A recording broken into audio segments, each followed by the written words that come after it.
நம்ம விஜய் சார் நடிப்பில் உருவாகியுள்ள அவருடைய கடைசி படம் ஜனநாயகன் 2026 ஜனவரி 9ஆம் தேதி உலகம் முழுக்கவே ரிலீஸ் ஆகுது. இந்த படத்தை பார்க்க லட்சக்கணக்கில் இல்ல கோடிக்கணக்கான ரசிகர்களுமே ஆவலுடன் காத்துட்டு இருக்காங்க. வினோத் சார் இயக்கியுள்ள இந்த படத்துல பூஜா ஆக்டே, மமிதா பைஜு, பாபி தியோல், கௌதம் மேனன், பிரியாமணி அப்படின்னு பல செலிபிரிட்டிஸ் நடிச்சிருக்காங்க.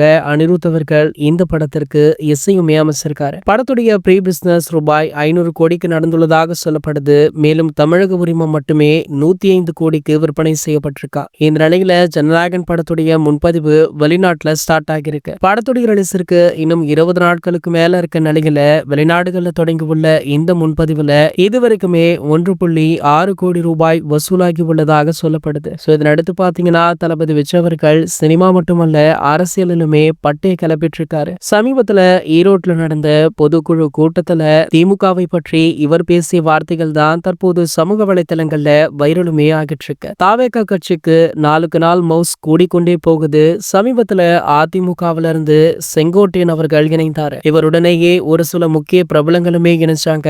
இதனடுத்து பாத்தீங்கன்னா இனி வரும் நாட்கள்ல அது அதிகமாகும் அப்படின்னு தளபதி விஜய் அவர்களே சொல்லியிருந்தாரு. அதன்படி பாத்தீங்கன்னா தற்போது ஒரு பெரிய புள்ளி ஒருவர் தாவேகா கட்சியில இணைய உள்ளதாக சொல்லப்படுது. இவருமே ஒரு மிகப்பெரிய நடிகர் அப்படின்றது பலருக்குமே அதிர்ச்சியை கொடுத்திருக்கு. ஆனால் இவர் யார் அப்படின்றத இன்னமுமே தாவேகா கட்சி அதிகாரப்பூர்வமாக அறிவிக்கல. இவர் ஒருவேளை நடிகர் தனுஷாக இருக்கலாம் அப்படின்ற ஒரு கணிப்பு இருந்துட்டு இருக்கா. சமீபத்துல தளபதி விஜய் அவர்கள் தனுஷுடைய சந்திப்பு நடைபெற்று இருக்காம். அது மட்டும் இல்லாமல் தனுஷ் அவர்களுக்கு திமுக ஆட்சி கொஞ்சம் கூட பிடிக்கல அப்படின்றத பல இடங்கள்ல மறைமுகமாகவே தெரிவித்திருந்திருப்பாரு.